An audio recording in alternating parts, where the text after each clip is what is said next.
Episode 145. Komoi has been hitting the books. By which I mean, she's been getting reading lessons from Urianger. And as a result, she's gained 3 levels of Sumner. At least, that's what I'm pretending. I was able to get these 3 levels pretty easily just by doing 2 runs of the duty roulette here. One main scenario one day yesterday and one main scenario today, and in between waiting for that to pop in the duty finder, doing some of the fates in the overworld to get that extra challenge. Where was it? Here. These extra experience points you get for just doing 10 fates, which are pretty easy to clear in the Realm Reborn area. So that brought me up to level 71, which is just enough to get that extra 100% boost from the Epic Echo. It should be more than enough to help me breeze through anything that was giving me trouble last time, specifically Twintania. That percentage, I may have said the wrong calculation before or misspoke. But just to lay it out one more time, this time clearly and correctly, hopefully.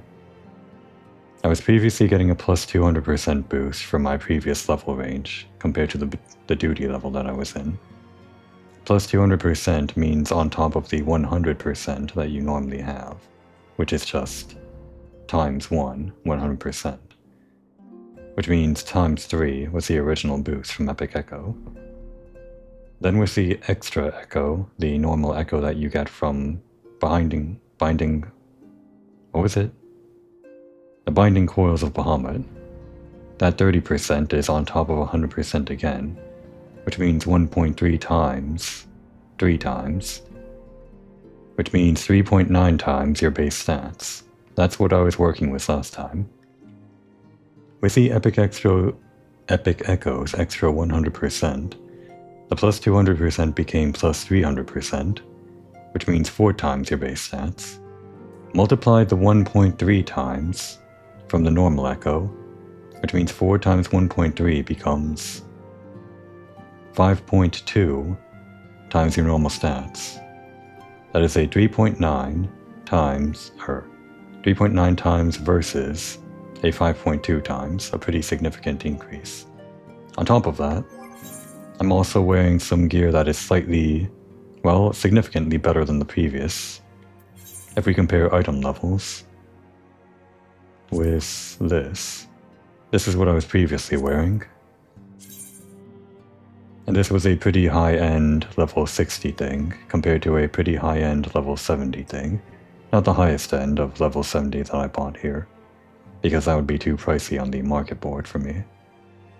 But this should be enough even if I don't get the highest end level 70 stuff. I believe my HP was around 11,000 something last time, so as a comparison now it's around 13.8 thousand, almost 14,000, with the multiplicative 5.2 times boost and also Lemonade, which is now 4.5 thousand, or 14.5 thousand. That will be a significant increase to everything that I have, plus the other stats, mainly DPS, which will help me out a lot. But that's all stuff that I did off camera. What we're pretending is that Komoi is training on camera by doing all of these extreme trials for Urianger, and we're not done training yet, so we'll do this last Ifrit one and then once more tackle Twintania. Actually, I don't think I even needed to train for Ifrit, because I was able to clear out Garuda Extreme and Titan Extreme with some difficulty last time, even at the previous tier of Epic Echo. But Ifrit is actually, I think, should be easier than those other two, because he doesn't have any team mechanics that summon ads that do super one-shots or do a thing where he, I don't know, encases you in stone and you can't move. It's just pure DPS on Ifrit, I think. We are fortunate that the Lord of the Inferno has yet to rear his horned head. I fear, however, that reports of his return will not be long in the coming. My quest for knowledge yet remains unfinished, but such a task can only properly be undertaken in a world unracked by chaos. Let us bow to inevitability and prepare ourselves for what will undoubtedly turn into another blistering trial. Pray visit High Commander Swift at the Hall of Flames in Ul'dah, and advise him that the fiery primal will likely soon be among us once more. Mayhap with a measure of foresight, we can lessen the impact of Ifrit's arrival. That's actually a good point. I guess he did realize, Urianger, that the summonings that we're seeing are kind of being puppeted by an unseen hand, at least more so than usual. The fact that we were picking up those bone tools, the ritual foci or whatever, I guess we're pointing towards Ascian involvement, even more involvement in these summonings. So I guess he has a point that it would be prudent to be, well, to take the first step rather than wait for them to. Since we know that they're probably going to cause another summoning or something. Gomori of the Scions, your timing is most fortunate. Allow me to brief you on the situation. Well, there we go. Both the Maelstrom and the Order of the Twin Adder informed us of their recent troubles with disturbingly powerful primals. And as these incidents ever occur in threes, we immediately sought to gather intelligence on a Mulch activity. Well, here's the weird thing. They say it happens in threes, and it's always like Garuda, Ifrit, Titan, right? But there's no reason it couldn't be Leviathan or... what's the other one? Not Odin, I always mix up the two. Ramu. Leviathan and Ramu are the other two main ones that Eorzea deals with, as part of the beast tribes. Like the Sahagin and the Sylphs, part of the Sylphs, are pretty adamant about summoning them. Shiva is an exception, and so is King Mughal, kind of. But those two, I don't know, it feels like they could have been the target. But of course, this quest was written before those two trials came out. It's just more of a lore thing, I guess. We lost contact with the first reconnaissance party assigned to the task. I then deployed one of our elite units to learn the fate of the missing scouts, but they, also, have failed to report back. In their most recent missive, my elite troops declared their intention to investigate the Bowl of Embers. Though they may have been overwhelmed by the Lizard Men, we must consider the possibility that the Lord of the Inferno has reclaimed his domain. It is with some measure of wounded pride, then, that I must request your aid. Assemble a group of your companions, first of all No, and strike into the heart of the Amalja territory in southern Tanalan. If Ifrit has indeed returned, you are to banish him back to the Aether, by whatever means is necessary. You will likely have to renew your bond with the Zaharok Aetherite to enter the Bowl of Embers. The Lizard Men have undoubtedly realigned their crystal since you last fell their god, and unfortunately, that means cutting your way through a goodly number of their sentries to reach it. The Grand Company of the Immortal Flames is no stranger to sacrifice when it comes to battling primals. But the struggle costs far too many lives, and often creates a host of new tempered enemies. You and your unique talents, however, can spare the families of our soldiers at grief. I will pass on news of your involvement in this mission to the Scions myself. Should our primal fears prove substantiated, then I pray your efforts meet with success. Well, so much for being prudent. We came here to get the first strike, but in trying to get the first strike, because these guys tried to get the first strike before our first strike, Ifrit ends up getting the first strike. Funny how that works.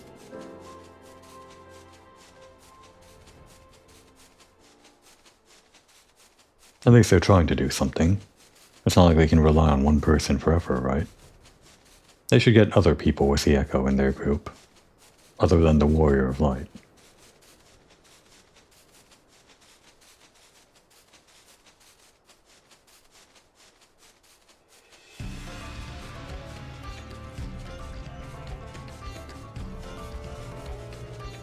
There was actually no more boosting after this. The Epic Echo, at the time of this recording I believe, only goes up to this tier of plus 300%. So that's the highest boost that you can get from the Echo. Obviously I can also boost myself to just basic leveling and other item level stuff, but that's something that would take a lot of time, so I was talking about more quick fixes that I've run out of.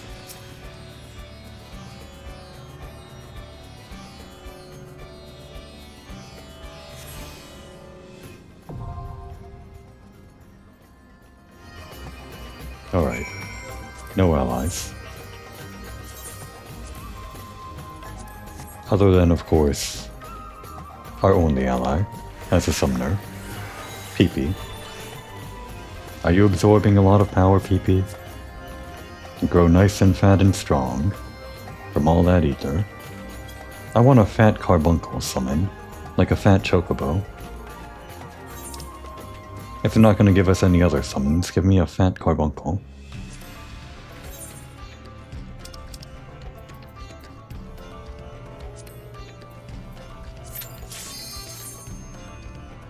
I didn't really do any research other than what my memory says about this fight, but I'm pretty sure, like I said, it's just mainly DPS.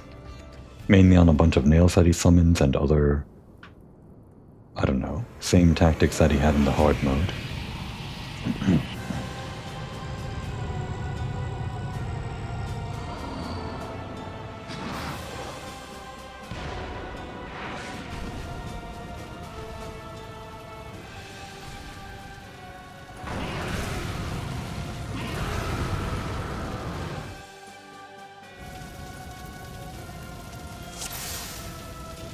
Got the camera nice positioned around here. And here we go. I think it's set at 300%, right? Yeah. Oh, there it is. So that's 300% on top of 100%. I don't think they make that very clear. So 400%. Right, increased by 300%. I guess they do say it clearly. It's just up to you to interpret the math correctly.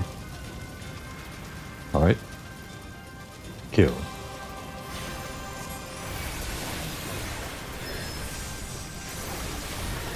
I don't want this to end too quickly, but it just might. Oh, there are the nails already. I guess we might have phase skipped or something.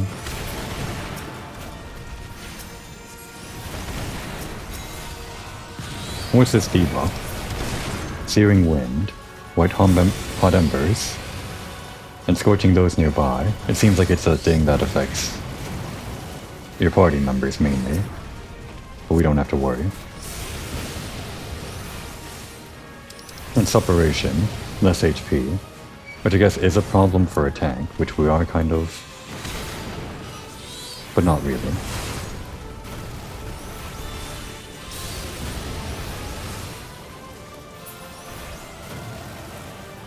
Bring out the barrier. And here's the big one. Nice attack. Now here's our Hellfire. Go if we dig at you. Okay. I guess we're gonna end this now. Oh, he's got more. Never mind. Oops. I didn't kill them all. Is this gonna be a problem for me? It was almost a problem. I should have killed more nails. I think I actually made him do that attack faster because I did damage. Alright, this is a little closer than I actually would have liked. He's not taking damage anymore. Okay, actually doing DPS is a problem.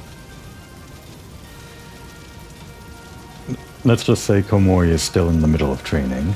It's embarrassing that I lost with all of these buffs. Ah, Carbuncle.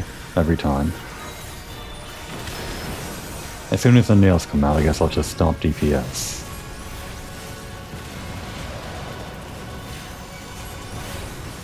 And also if I keep up DPS normally, I'll get less of that suppuration that decreases my max HP.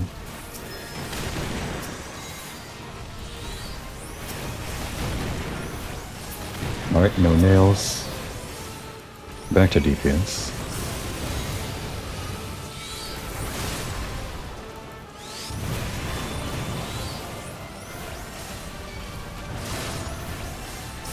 More nails, right?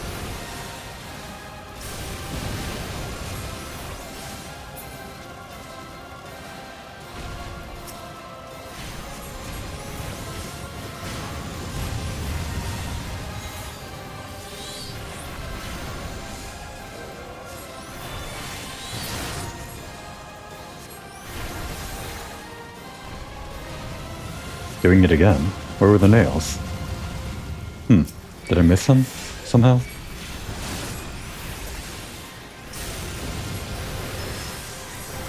Well, I should have more nails, right?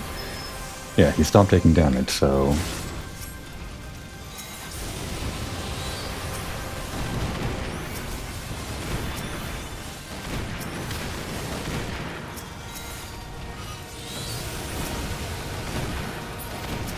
This is a problem.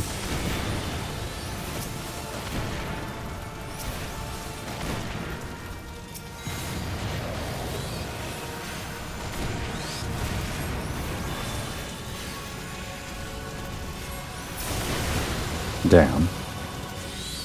I'm doing something wrong here. This should be a breeze.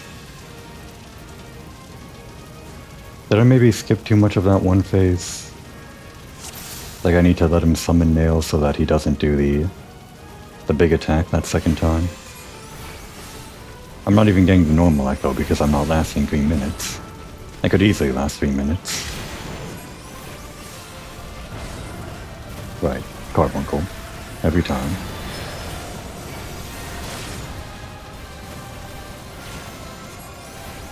Let's just go real carefully.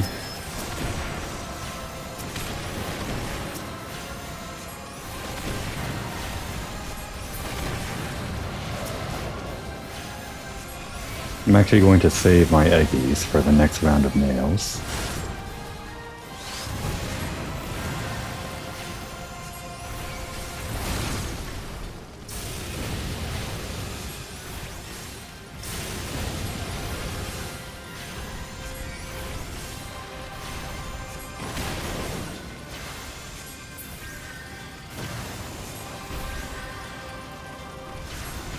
Not going to use the barrier, either. Gonna save that for the next big attack. Where the hell are those nails now? There we go.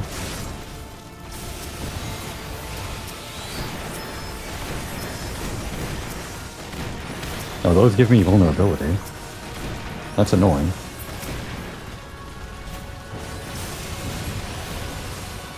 Oh, I see. The vulnerability lasts very short, so I should actually slowly kill those, more slowly than I did. That was weird. This healing isn't doing anything.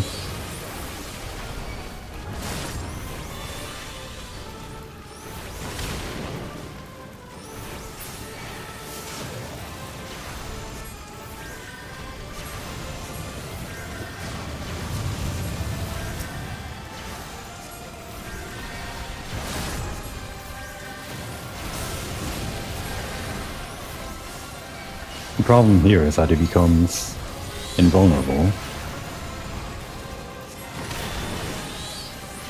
Maybe I should just ignore the smaller ones and go for the big one here.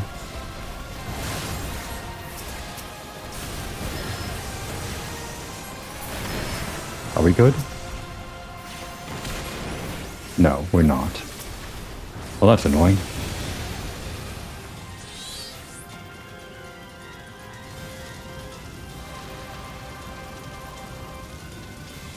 Okay, either I'm going to have to slow DPS,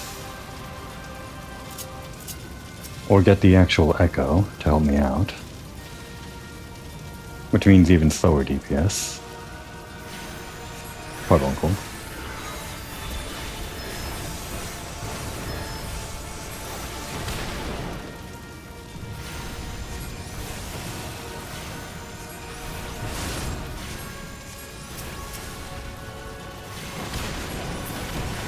Alright, wait for that to run out. It's only a 3-second thing.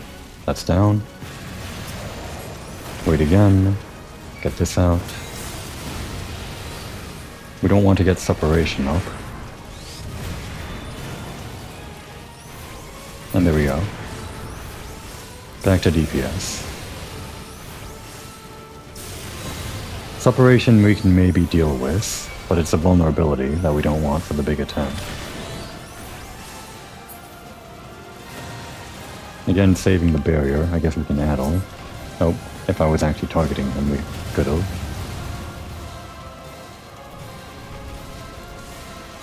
And again... Oh, here we go. Ever so slowly. Get the barrier out, I guess. These do pretty decent damage, so I don't want them hitting me. I guess I can heal while I'm waiting for the debuff to go down.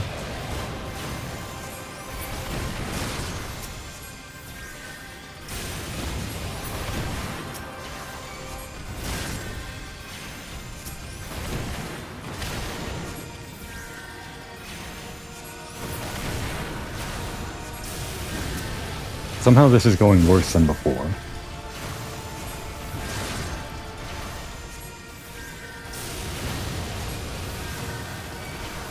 I can't out-heal this guy. I might actually need the echo here. This is the worst. Somehow I feel like Twin Target would be easier. Alright, we got the barrier. Weave in some damage.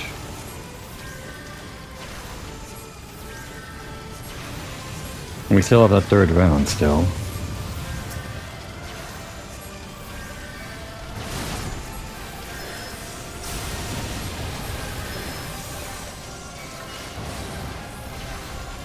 At least we're seeing that mechanic. Here I was saying I didn't want this to be over too quick. This is not what I had in mind.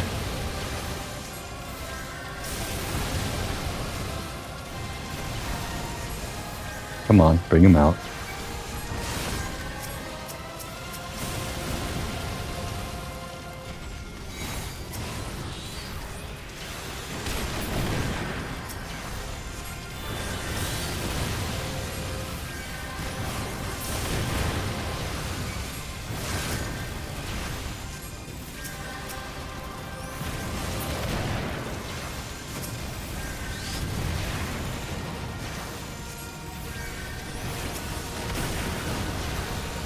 I am out of MP.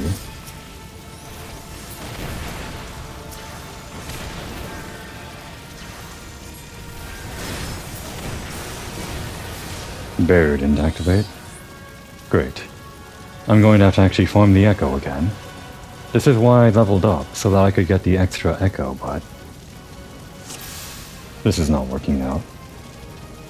5% is pretty substantial when you add on the multiplicative effects of Epic Echo, but...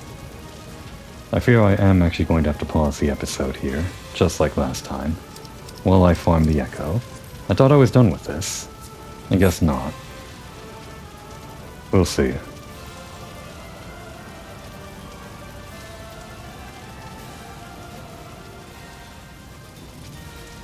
And back in. After some grueling experimentation, I think this should work. Well, the grueling part was mainly farming the echo. I'm now up to 20%. Actually, I thought I should have been up to 25%. Either it caps out at 20% or I didn't last 3 minutes the last time I just ran. But the reason I might have not lasted 3 minutes is because I think I can get past that last nail phase. Just gotta be careful to have barriers and somehow not get killed by the separation, which seems to do the most damage. While that is stacked with the vulnerability debuffs from killing the nails. Let's give it a try. I'm actually going to start with a barrier. This is something I'm trying. Because when I have barrier up, I don't get hit by... well, I take 0 damage from separation for 1. And 2, when I take 0 damage from separation, it does not apply the debuff. The vulnerability debuffs from these still apply even with the barrier. But it's mainly separation I want to avoid. And the faster I go, the less separation I get. And there's one separation already. I don't want to go too fast on the DPS because he summons the second set of nails, and if his health gets too low on the second set of nails, then he immediately does a big attack, and that wipes out most of my HP. Or maybe I do want to go as fast as possible. I don't know.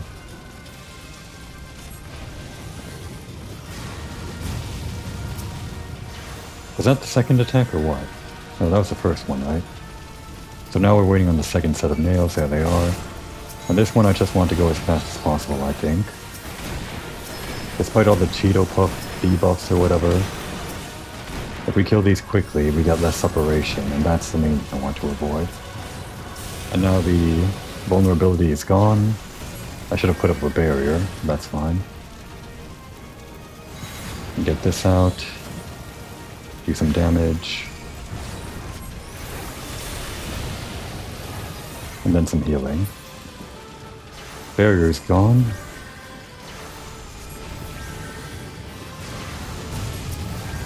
We're okay on health. Now we just need to get him down to that last phase. We're already on 5 separations, so that's a problem. Now here's the critical moment. Get up the barrier, start attacking, get rid of these things one by one. Quickly as we can. Fighting.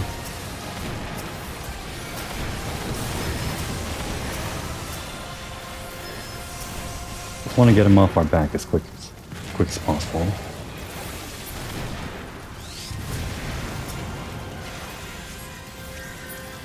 And we can maybe tank this.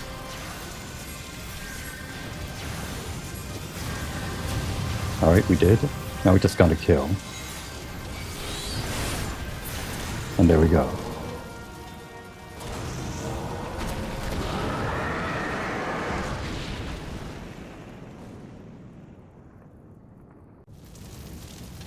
Okay.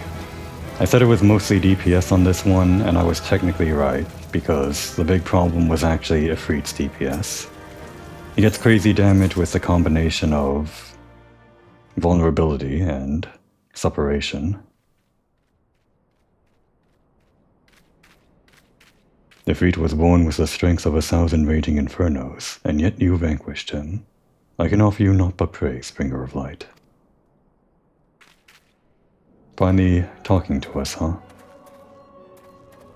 Ever prepared for confrontation? Good.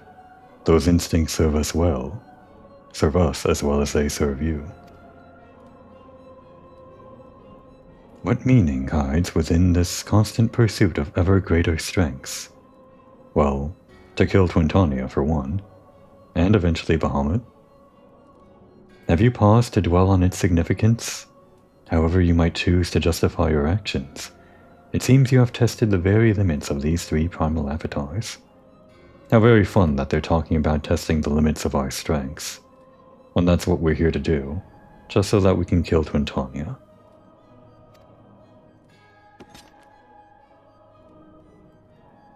Again, such furious response. Did we not make ourselves clear? As amusing as such might prove, we do not come to trade blows with you. This meeting is at an end. We must thank you for a most enlightening display.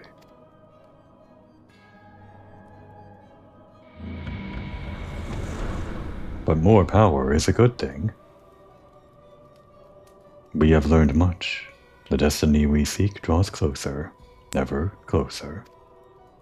How much longer can you stem the tide of darkness, bringer of light? How well will you fare against the next god to reawaken?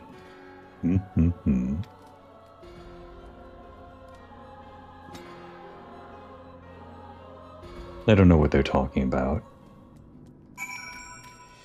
There's no such thing as too much power. Ideally, infinite power. Or unlimited power.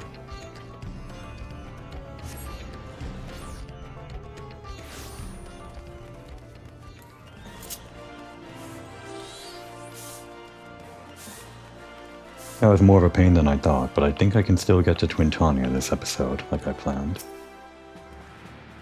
So the infernal primal had returned after all. It is well that you set out prepared for the worst. Come now, Komoi. You must describe your epic encounter in detail, that we might revise our tactics for future engagements. Any information could prove useful. Okay, 1. Slow your DPS. That should prove pretty easy for you guys to do, right? And 2. Suppuration. Just deal with it somehow, I don't know. Oh, and the ritual focus again. Bones of an Amalja.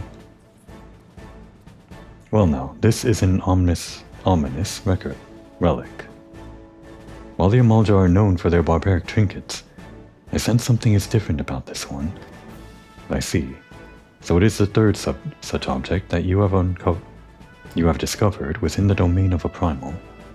It certainly seems feasible that it played a role in Ifrit's enhanced volatility. Return with your trophy to the Waking Sands, and pray bid Urianger to continue his investigations. Our eternal gratitude to you both. Everyone knows Urianger is at the Waking Sands. He's just kinda chained there, isn't he? We'll free you, Urianger, one day.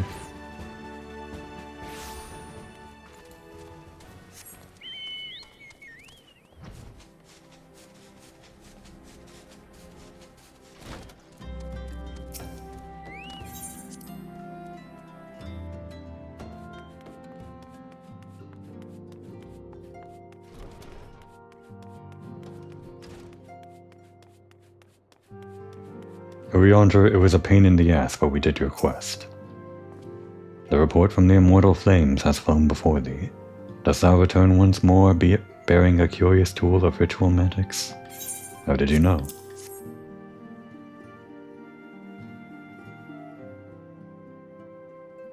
Ah yes, it doth most closely resemble the others in form and, I dare say, in function.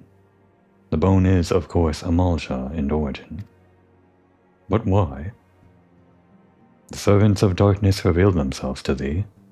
I am put in mind of Archon Louisoir's words, yet ever shall primal desires burn. For burn they shall, with the Ascians ever toiling to stoke the fires. We are fortunate. Their careless taunting has provided us with certainty, where before there existed only conjecture.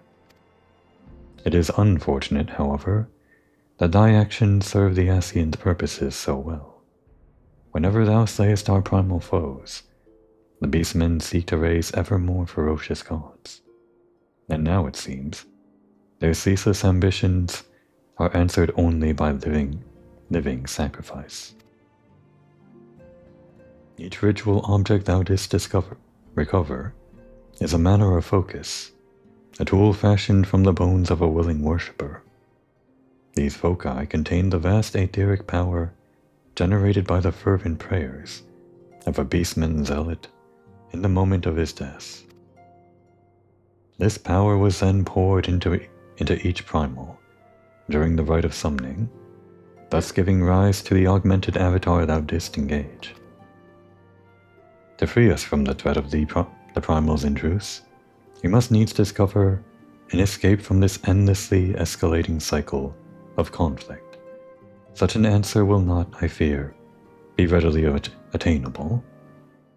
It's simple, Urianger. We become the strongest. And then they become stronger, but then we become stronger than that. And then it's over, we're strongest. So, as long as understanding eludes us, there is no recourse but to continue with the slaying of primals. See, we're on the same page after all. The aether they invariably hoard must be released back into the land, or fed into our fat carbuncle. As the beastmen deities wax ever more potent, it is a sad necessity that the nurturing of thine own strengths cannot be ignored, an action that thou must take, even though it does quicken the plans of the paragons. One of the paths to inexorable might has ever been the pursuit of sturdy arms and armor, and in that endeavor I may be able to assist thee.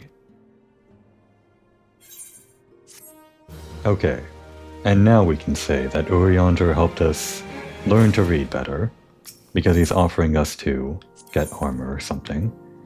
This is actually the quest to get better armor or arms, like he said, but that would be at level 50, everything that we have outclasses at. This is still a blue quest, so maybe I'll take it. If thou art to weather these constant clashes against ever more potent primals, then thou must perforce arm thyself with extraordinary weapons. I have concluded negotiations with one Rowena, a merchant who does abide at Revenant's toll. In exchange for the ritual objects thou hast collected, she hath promised to provide thee with a selection from her stock of unique armaments. Why would she consent to purchase these unsavory trophies? It is a simple question of infamy. Certain of her clientele are like to salivate at the very thought of possessing such forbidden items. There are few who can lay claim to the ownership of a ritual tool employed in the summoning of a primal. There is no cause for alarm. Any power the objects once held has long since been surrendered to the summoned deities. And lest thou worry on my account, I have gleaned from them what wisdom we require. I return to thee thy hard-won prizes.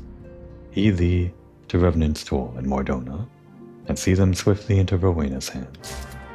You got it.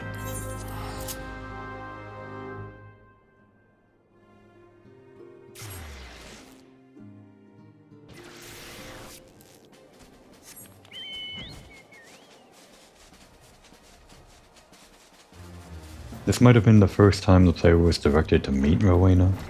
I think so. Hey, it's Jessie. She's just kind of around and about. I didn't realize she was one of those NPCs.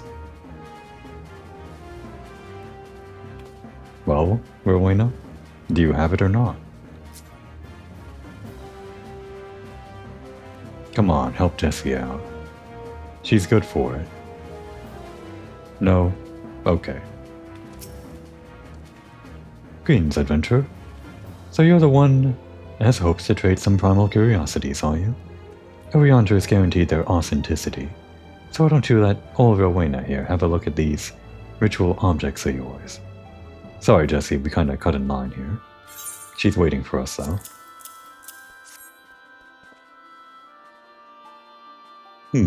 Carved from beastman bones, just like he described. Well, I'd be lying if I said these trinkets didn't make my skin crawl, like a dynamite in my undergarments. In case you misunderstand, that's an expression of high praise, lass. My customers will be gutting each other in the streets for a chance to purchase your trophies. Show them to Larina, my acquisitions officer, and she'll walk you through the transaction. Alright, back to it. Sorry, Jessie. It seems like she was actually waiting for us to finish up there. She stopped her animation while we were talking, and then resumed it. Oh, and it's the other one, looking for her carbuncle. You get used to these people, wandering around, Mordona here, especially when it becomes your base of operations. Gods damn you, Rowena. You promised me a life of excitement in the exotic land of Mordona, and here I am stalking your shelves, like a trained opo. May I help you, miss? Bones. What in the 7 unholy hells are those gruesome things? Beastmen ritual tools? You adventurers and your penchant for stowing the most disgusting souvenirs in your packs. And that goes twice for Rowena for wanting to stock the stuff, and thrice for her adult customers for begging it. Or to buy it. But that's neither here nor there. Whatever it is that drives you folk also fills my purse with coin. Now, were you seeking to trade for aught in particular? The special weapons we deal in, is it?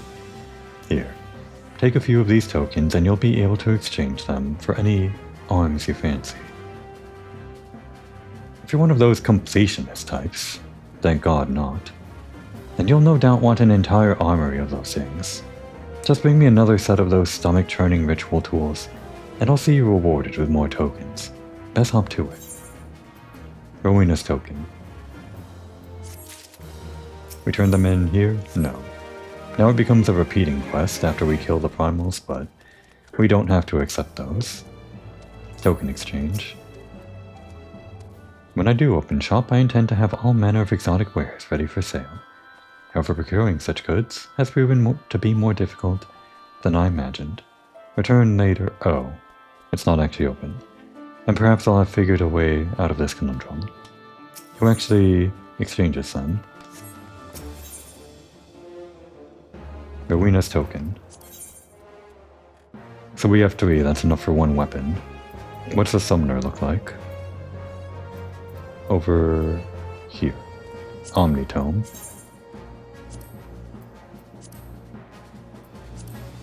That's horrifying. I love it. The face actually moves. I didn't think I'd actually get anything good out of this, but wow. Wait, if this is good, what are the other ones? They might be just as good. Elder Staff? Holster it. It looks pretty good, but it's just not... It doesn't have the same character, you know?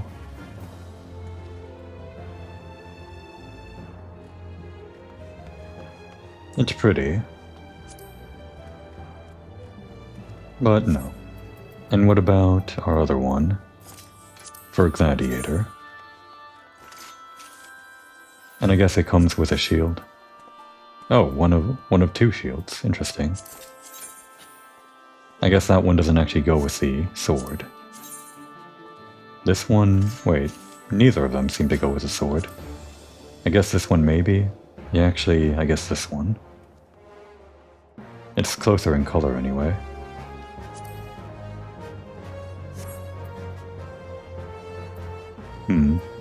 But there's only 1 option of sword and 2 options of shield. How strange.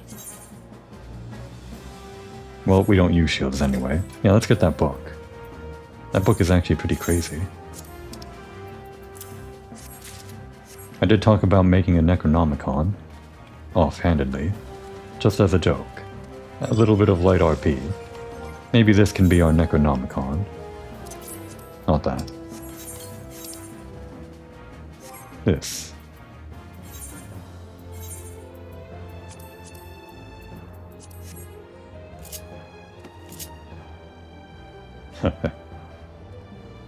Okay.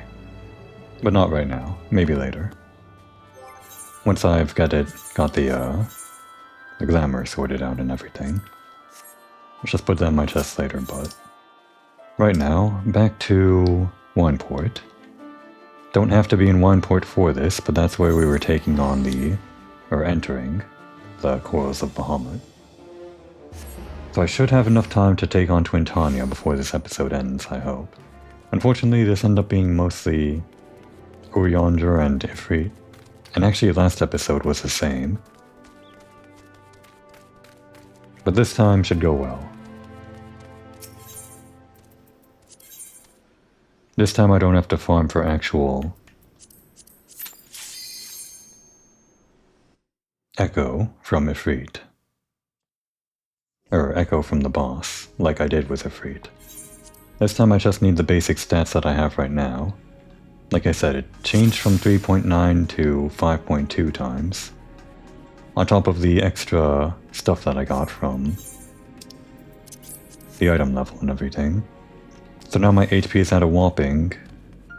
Wait for the health to regen. Shouldn't it be higher? I thought it was higher than this. I thought it was like 75,000? Did that? I actually popped in here earlier to check what my... Yeah, vitality is increased, so... When I popped in earlier, I wanted to see how much health I had compared to my original, which was around 40,000 with the previous buff. When I checked here again, I thought it was 75,000, but I guess it was actually 72,000. Oh well. This should go swimmingly, I think. No fanfare for Twintania. We're gonna disrespect her. You don't even have to really worry about the ads, because the slash damage took care of it, but I did an AoE attack anyway by mistake. Here is the main thing. One, she drops the Neuralink. And now, we just do as much damage as we can. Let's get Searing Light out. So that we don't get hit by that big thing. We'll apply the barrier, so this does less. But the main thing is that we don't get hit by that damn thing that freezes you in place and pauses all damage.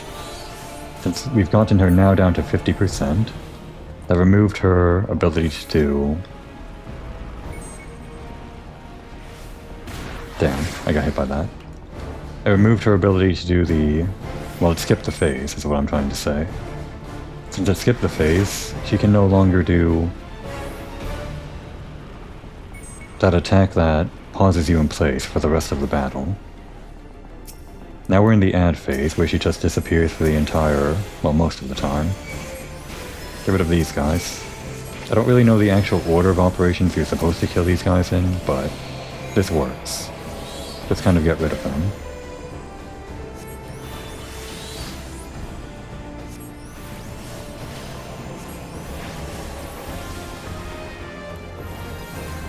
Get a barrier up just so we can heal a bit. And then Twintania gets up to her old tricks. Now I did it just before, but what I'm doing here is a well-known trick. She's supposed to push you around the arena with this dive bomb technique, but you can cheese it out by putting it on a lower Z direction here, and then ascending to a higher Z direction. Like so. I'll get hit by it once more just to show it, but her main gimmick is that she tries to push you out of the arena with this.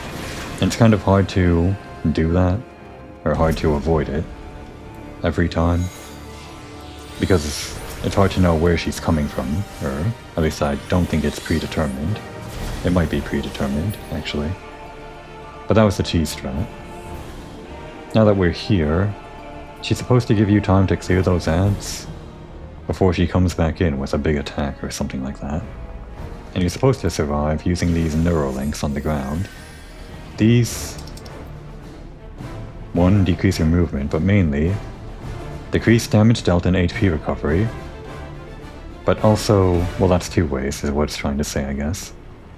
It decreases the damage and HP recovery that you receive and deal out, but it also decreases the amount of damage Twintania does to you. So use these to survive her big attack, which she's preparing for. Carbuncle, you should get one too. Stay safe.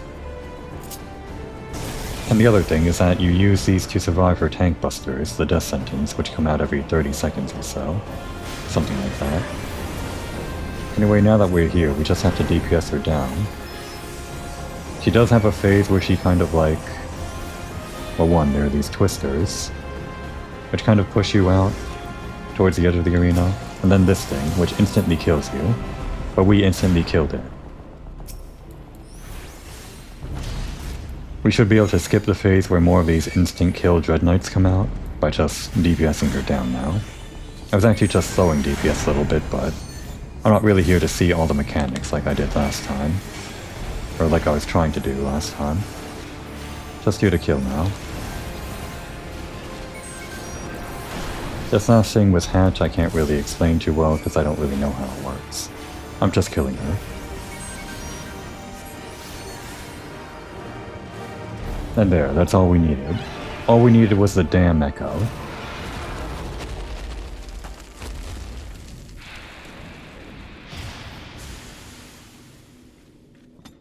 You don't need friends if you have the echo.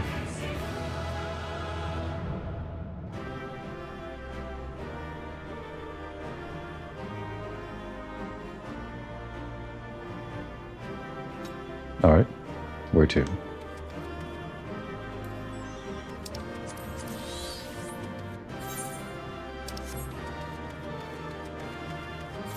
The Ragnarok.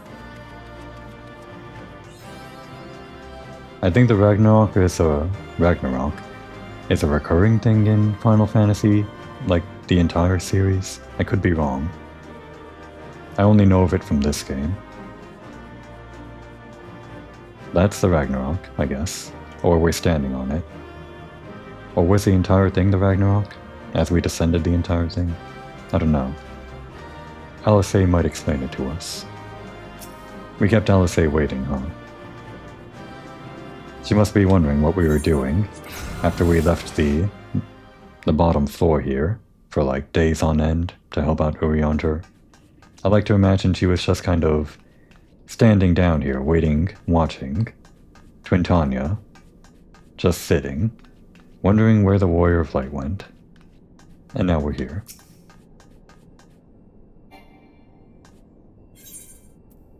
First of all, getting a good look at the interior here. We're on the interior of the Ragnarok, it seems. I believe we were looking down at this sloping down structure which went towards that blue core.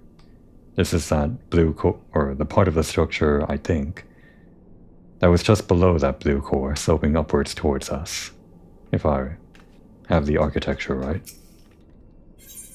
I like to try at least keep in mind the general movement of characters throughout the physical spaces, not just teleporting around. This contraption, is it used to control the saturation of ether? I suppose there is only one way to find out.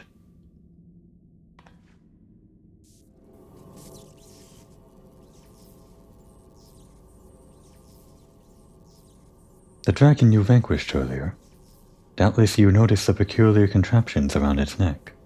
Right, those were what I was talking about, the neurolinks, which decrease the damage and all that. It was like likely a receptor of some description, used to enslave the creature. Ancient Alec possessed the means to control dragons, it would seem. The Ishgardians would kill for this knowledge, though to be sure, it could be easily brought to bear against them. How fitting. We were just dealing with the Ishgardians. This would have come way before that whole series of events with the Ishgardians, but I guess because I'm doing it now, it just so happens to tie in nicely. An army of dragons could turn the tide of any battle, as the Guardians once learned to their sorrow. I would not be the least bit surprised if they now sought to exploit this power. Whatever their plans, this serves as another reminder of the might of the Elegants. One cannot help but wonder how so advanced a civilization came to fall. Huh. And again, this would have been before the Crystal Tower. Alisei, you're kind of behind on the times.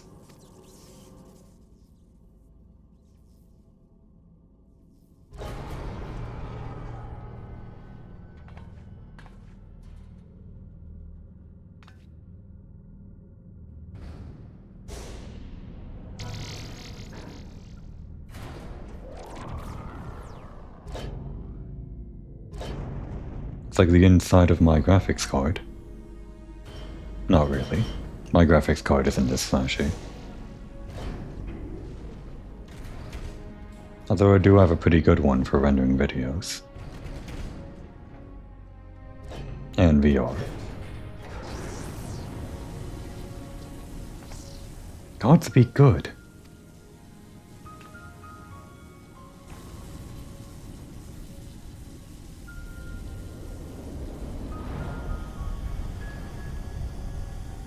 This is Bahamut's head.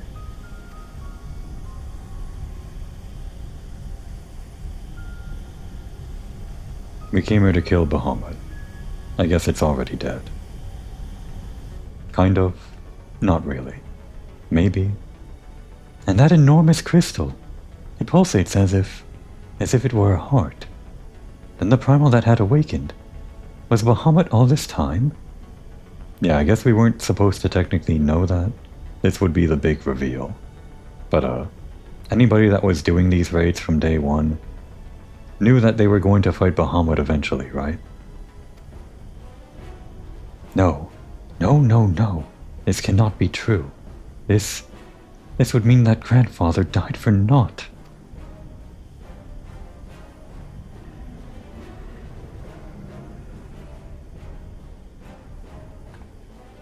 Confound it. We do not know enough to strike at it now. We must withdraw. Who Who is that? No, it can't be.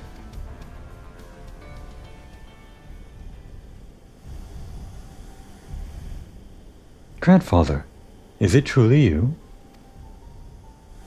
There were 2 people down there. Over there, on the right as well.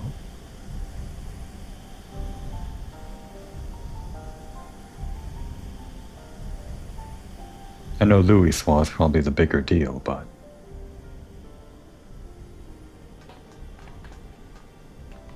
No, don't leave me again, please. Grandfather.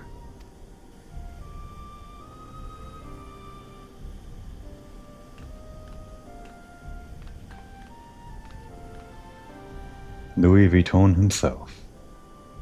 I know. We can do no more for now.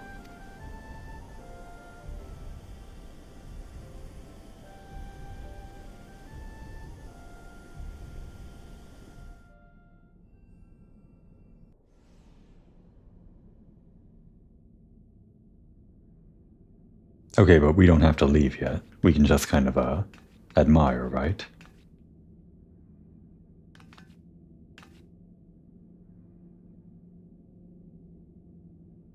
This could be the thumbnail? Maybe.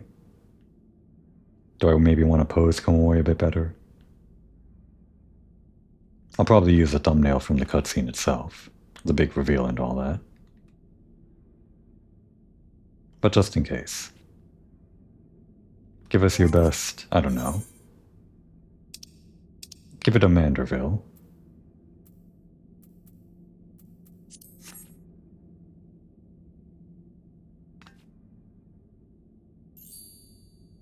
Yeah. That's probably not going to be the thumbnail. But it does look good, doesn't it?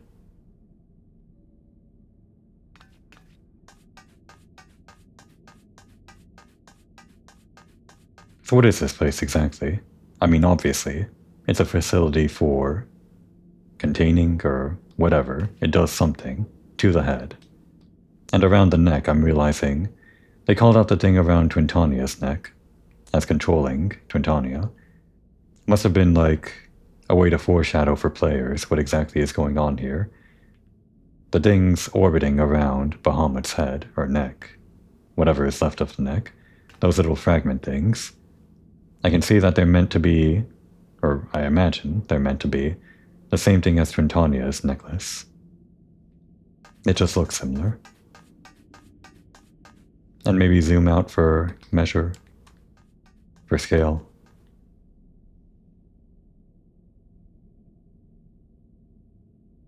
Does the scale look better when you're up close or zoomed out?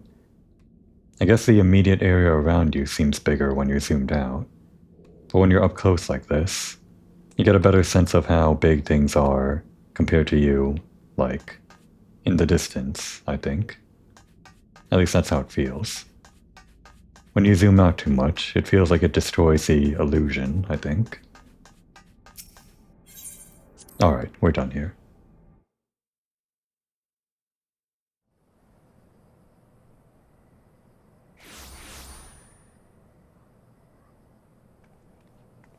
Why here? But this looks like... How did we come to be in northern Thanalan of all places? Oh, but such details matter little. Grandfather's alive, Komori. Bahamut did not defeat him. Yeah, and he didn't defeat Bahamut. But why won't he return to us? I don't understand. This expedition has yielded more questions than it did answers. At any rate, we would both be better for a rest. Let us return to the waking sands and reflect upon what we have seen. Thank you, Komori. Without you, none of this would have been possible. That whole location down there, the Ragnarok, looking at Bahamut's head, it was kind of like a reward, right? It was a place you could, after you defeated the big bad boss, Twintania, with your team of 8, posed to take pictures in front of Bahamut's head, in preparation for the next tiers to come out later. They kind of do that later on with other Unreal trials, but they don't really do it for normal raid stuff from here on out. At least I don't think so. They save that kind of picturesque stuff for rewards for the truly difficult raids or whatever. The Savage versions. Or Unreal, like I said. I am pleased to see you again, Komoy. We have already shared the fruits of our expedition with Urianger. Let us together ponder their implications.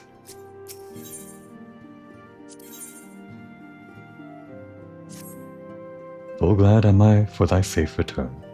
Lady Elisay has apprised me of thy many experiences. As thou wilt doubtless be aware, Master Louisoix was my lady's grandsire. Gravely concerned was I for her safety, but would seem I need not have been so. With all my heart, I do thank thee for watching over her. But come, thou must speak with Mistress Elisay upon that which transpired within the binding coil. May it serve to bring us closer to the truth of the calamity.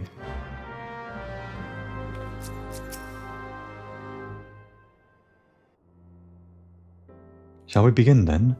Urianger, I understand you have a report of your own to share with us.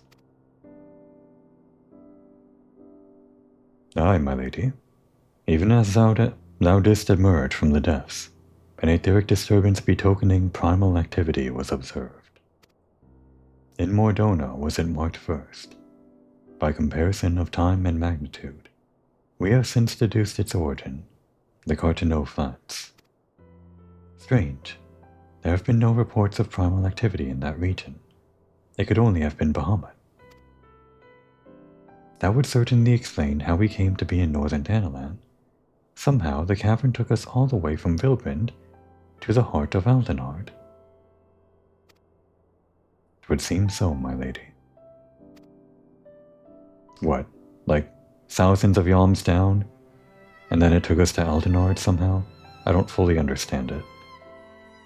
It is all but certain then, after Bahamut disappeared 5 years ago, he hid himself deep beneath Carteneau, and has since lain dormant, regenerating. Aye, my lady. Taken together with thine own account of Bahamut's continued presence, the land's slowness to heal, and the disorder of the aether currents do point to one conclusion. Bahamut stirreth. If left unchecked, the primal shall drink of Eorzea's life force, till he doth waken to rain ruin upon the land. Me. Rest assured, I do not mean to give up Komoy. Bahamut may still live, but so too does grandfather. For the past 5 years, he has been keeping vigil over his nemesis, making certain that the primal does not escape. Master Louisoix doth yet live? I durst not hope. Durst? And thou art certain 'twas no mere manifestation of thine all too sorely felt grief. I know how desperate this may sound, Urianger, but I saw him with my own 2 eyes, as did Komoy. But he vanished deeper into the labyrinths before we had the chance to speak. 2 more fragments of Dalamud pierced the earth when the lesser moon fell. There are 2 more like fragments. One we have seen. If we can but find the other 2, I am certain that we will find grandfather as well. If thou believest, my lady, then I too shall have faith. If it please you, I shall notify the grand companies of this development. All Eorzea must stand united, if we are to avert a repeat of the calamity. That will not be necessary, Urianger. Being the great conciliator that he is, Alphinaud will seek to unite Eorzea of his own accord.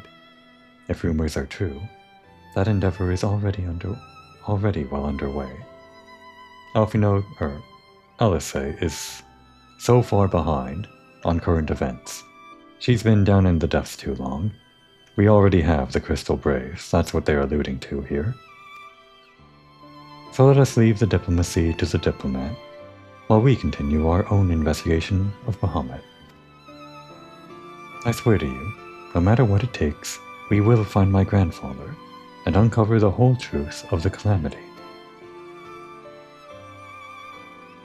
Komoy, you have heard me swear to do these things, but without your strength, I cannot hope to make good on my word. The danger to Eorzea is not past. For the sake of all who abide here, I pray that you will ever be our sword in the darkness. Okay.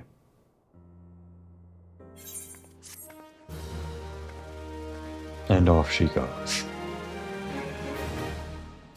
With the next quest readily available to us. But we need a break. Not from Twintania, that wasn't really any problem. No, Komoy still feels the fire under her ass. Needs to cool off after all that. Next time we'll take on the next set of coils. Until then, now would be a good time to take a break.